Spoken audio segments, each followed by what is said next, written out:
Corporate విద్యా సంస్థలకు, శ్రీ చైతన్య విద్యా సంస్థలకు ఈరోజు శ్రీలీల, అదేవిధంగా అల్లు అర్జున్ లాంటి వాళ్ళు ఈరోజు బ్రాండ్ అంబాసిడర్లుగా ఉండి కొన్ని విద్యా సంస్థల్లో మీరు చేరండి, అన్నిటికన్నా అన్ని విద్యా సంస్థల కన్నా ముందస్తుగా మా శ్రీ చైతన్య విద్యా సంస్థలకు మించినటువంటి విద్యా సంస్థ ఏది లేదు. ప్రథమ ర్యాంకులన్నీ కూడా మావే వస్తాయి. మా దాంట్లోనే మెరుగైన విద్య అందరికీ అందుబాటులో ఉంటుంది, అందిస్తామని చెప్పి వాళ్ళు చెప్పినటువంటి యాజమాన్యం ఏ విధంగా అయితే గైడ్ లైన్స్ వాళ్ళు అయితే స్క్రిప్ట్ రాయిస్తారు, ఆ స్క్రిప్ట్ ని వీళ్ళు బ్రాండ్ అంబాసిడర్ గా ఉంటూ శ్రీలీల కావచ్చు, అల్లు అర్జున్ వీళ్ళందరూ కూడా ఈ పద్ధతిలో వాళ్ళని శ్రీ చైతన్య కాలేజీని యొక్క బ్రాండ్ ని ప్రమోట్ చేసే పరిస్థితులు వీళ్ళిద్దరికీ కనిపిస్తుంది.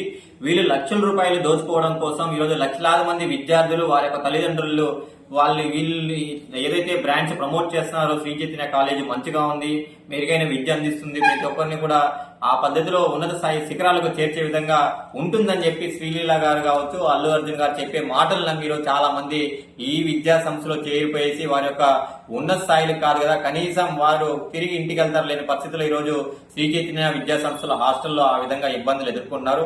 కాబట్టి వీళ్ళు లక్షలు పొందడమే మీ లక్ష్యం అయితే లక్షలాది మంది జీవితాలను నాశనం చేస్తున్నటువంటి ఈ శ్రీలీల, అల్లు అర్జున్ పైన వెంటనే ఈ కేసులు నమోదు చేయాలని చెప్పి ఈ సందర్భంగా మేము కోరుతున్నాం విద్యార్థుల పక్షాన్ని. ఎందుకంటే మొన్న హైదరాబాద్ లో యాప్స్ ప్రమోట్ చేస్తారని కొంతమంది యాక్టర్ల పైన కేసులు ఏ విధంగా అయితే నమోదు చేశారో అదే విధంగా ఇక్కడ ఉన్నటువంటి ఈ శ్రీలీల, అల్లు అర్జున్ పైన కూడా కేసులు నమోదు చేయాలని చెప్పి విద్యార్థుల పక్షాన మేము కోరుతున్నాం. ఎందుకంటే లక్షలాది మంది జీవితాలు, కొన్ని లక్షల మంది జీవితాలను నాశనం చేయడానికి కారణం ఇలాంటి వాళ్ళే కారణం. కాబట్టి వీళ్ళు లక్షలు పొందడం లక్ష్యం కాదు, విద్యార్థుల యొక్క జీవితాలని వారు అనుకున్నటువంటి లక్ష్యాలకి చేరుకొని కొనసాగించి ఆ పద్ధతిలో వాళ్ళు గమ్యం చేరడానికి వీళ్ళు ఆ పద్ధతిలో ఉండాలి. కానీ వారికి కార్పొరేట్ విద్యా సంస్థలో ఈరోజు లక్షల మంది చదువుతున్నారు. కొన్ని లక్షల రూపాయల్లో ఈరోజు ఫీ రెగ్యులేషన్ కమిటీకి మించి ఈరోజు ఫీజులు వసూలు చేసినప్పటికీ అలాంటి కళాశాలలో మీరు చేరండి అని చెప్పి వీళ్ళు ప్రమోట్ చేయడం సరైన పద్ధతి కాదు.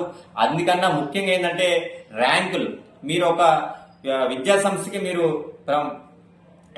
సంస్థకి బ్రాండ్ అంబాసిడర్ గా ఉన్నారంటే అది కరెక్ట్ గా ర్యాంక్ వచ్చిందా? మన శ్రీ చైతన్య విద్యా సంస్థలోనే చదివి అతనికి ర్యాంక్ వచ్చిందా, లేకపోతే నారాయణ విద్యా సంస్థలో చదివితే ర్యాంక్ వచ్చిందా, మరి ఇంకొక ప్రైవేట్ విద్యా సంస్థలో చదివితే ర్యాంక్ వచ్చిందా?